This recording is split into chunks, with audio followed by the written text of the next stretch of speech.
makikita ang isang lalaki na paakyat sa itaas ng poste at may kinukumpuni, pero habang nasa itaas, may dumaan na tricycle.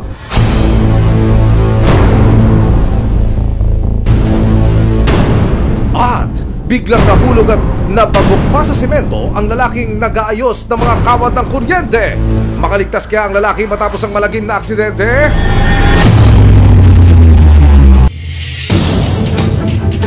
Isang barangay tanod sa Abukay, Bataan ang inutusang kumumpuni ng mga kable ng kuryente sa barangay. Pero dahil sa isang malagim na aksidente, magwawakas pala ang kanyang buhay. Sino ang dapat managot sa nangyari? At ano ba talaga ang kanyang job description sa barangay? Tanod o electrician? Sa kuha ng isang closed-circuit television o CCTV sa Barangay Wawa, Abukay, Bataan nitong November 14, 2024, bandang alas 3 ng hapon, makikita ang isang lalaki na may inaayos sa mga electrical wiring malapit sa tulay. Makitid at halos wala nang ibang makararaan habang nagkukumpuni ang lalaki. Ilang sandali pa, may dumaan na dalawang papasayarong tricycle. Kapansin-pansin na may iniiwasang kable ang naunang tricycle na dumaan.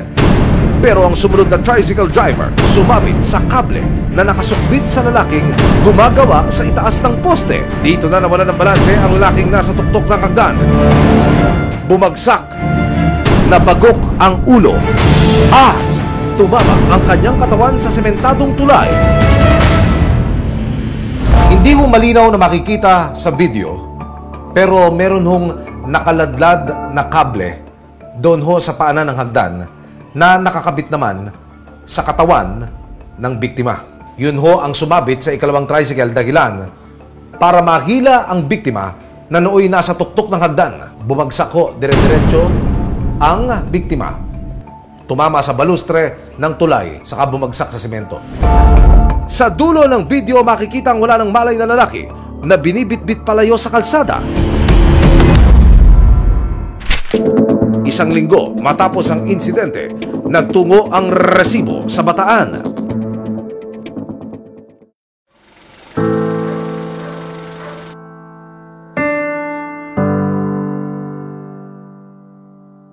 Nakatakda ng ihatid sa kanyang huling antungan ang 64 na taong gulang na si Antonio Banzon.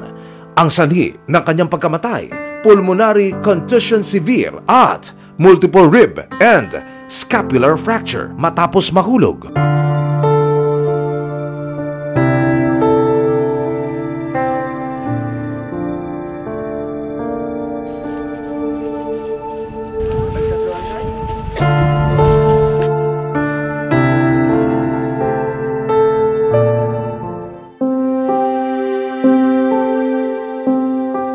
Nakapareham ng resibo ang manugang ni Mang Antonio na si Jaime. Inalala niya si Mang Antonio bilang mabuti, maalaga at mapagmahal na ama. So wala akong masasabi sa kay Papa. Ayaw niyang pinagsisilbihan siya. Hanggat kaya niya, siya ang gagawa, siya ang gagawa. Kaya sabi ko, nung nangyari sa kanya yan, napakasakit sa akin. Dito na namin napag-alaman na naninilbihan bilang barangay tanod si Mang Antonio. Isa raw siya sa pinaka-inaasahang pagdating sa pag-aayos ng mga electrical na problema sa kanilang barangay. Pero hindi akalain ng pamilya na ang huling trabaho na ibinigay sa kanya mauuwi sa kanyang pagpanaw. Nagtatrabaho bilang responder si Jaime sa munisipyo ng Abukay. Kaya't nang mapanood daw niya ang CCTV video, pinuna niya kung paano nirespondihan ang kanyang biyanan matapos mahulog. Imbes na hindi maging malala ang fracture niya, mas lalong lalala. Tulad ng ginawa nila na binuhat nila na parang baboy. Kung sana nanguha sila ng tabla o malapad na kahoy at least para ma-scoop dun sa scene. Kaya lang wala eh. Habang nababalot ng hinagpis sa pamilya ni Jaime, labis na pangamba at panginayang naman ang nararamdaman ng tricycle driver na makikita sa parehong CCTV footage. Nahanap ng resibo si Mang Reynaldo Tiongson. Dumadaan ako dito, papunta dyan. Tapos nakahilis yung hagdan dito, pag ganyan, hagdan, nakahilis. Nandito sila nakapwesto. Maraming linya rito eh. Gumilid ang konti rito eh, sa ako ng ano na yan, iwasan ko. Agad daw sinugod ni Mang Reynaldo ang barangay tanod papuntang ospital. Nagsisigawan na ang tao. Sakay na yan, nahabol sa ospital yan. Napilitan akong buhatin na isip, pinarga ko na rin sa tricycle. Nakakausap pa raw niya si Mang Antonio habang pinapaspas niya ang daan papuntang ospital. May kasama pa akong SK, pinasabi ko, kausapin mo ka ako, baka matulog. Parang ang isip ko na, kaya nga yung mga sasakyan, di ko nga alam eh. Nakagitna ako dumadaan, ala na kahit na masagi ako, dahil buhay ang hinahabol ko eh.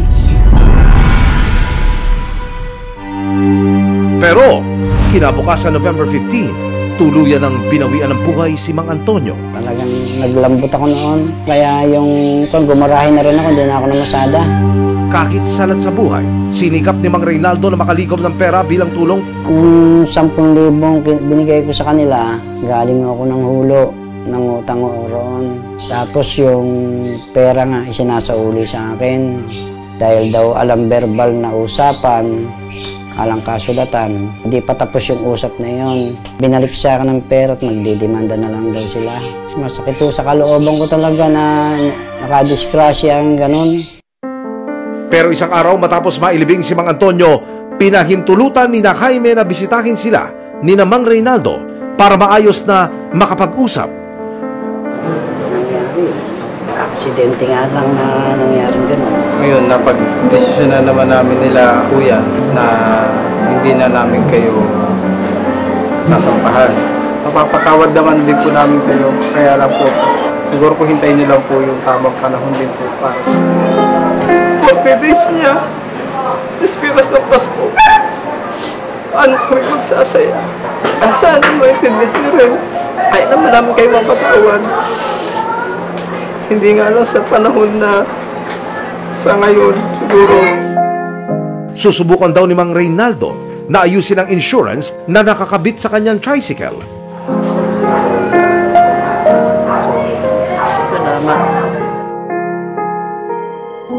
Para sa pamilya ni na Jaime, masama ang loob nila sa nangyaring pagkawala ng kanilang ama. Pero may mga bagay din daw silang nais linawin. Pero gusto namin linawin sa kanila, especially sa barangay, kung ano yung magiging hakbang nila dito sa pangyayari na to.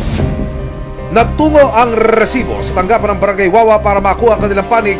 Paliwanag ng kagawad na kasama ni Mang Antonio noong November 14.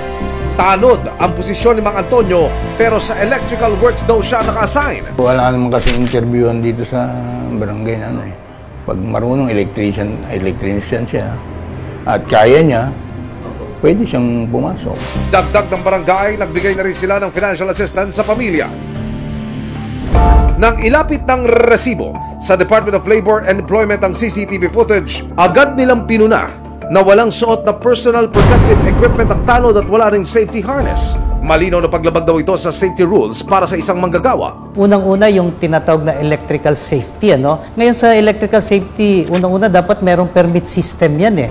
Na bago ang isang electrician o bago ang isang manggagawa na gagawa sa isang electrical works ay makapagtrabaho, dapat tignan na in place ang safety sa paggawa. So, kaya nga merong mga kailangan na let's say personal protective equipment. Nasa batas po natin, kung nangangailangan ng personal protective equipment ay dapat bigyan mo.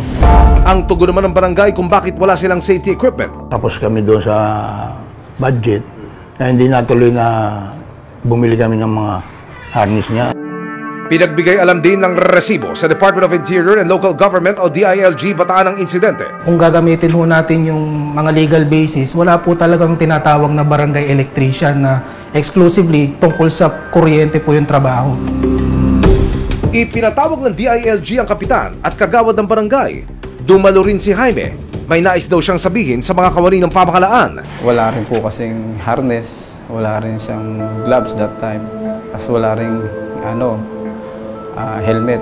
Kaya eto sa inyo, Kap, kagawad, lumalapit din kami, mga empleyado rin ng ating barangay. Kaya ako humingi ng pasensya sa inyo. Pero po itong gagawin namin hakbang na kukukuhin ng konting budget naman sa barangay at hindi po kayo mabibigo sa akin.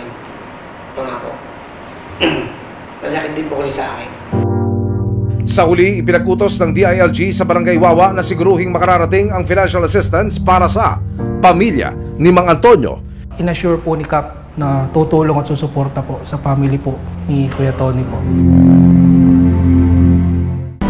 Hindi matatawaran ang serbisyong ibinibigay ng mga barangay employee tulad ni Mang Antonio, pero sa bawat tungkulin na kanilang ginagampanan, may responsibilidad ng mga antas ng pamahalaan na masiguro ang kanilang kaligtasan at kapakanan, lalo na't kung buhay ang magiging kapalit ng paglilingkod nila sa kanilang komunidad.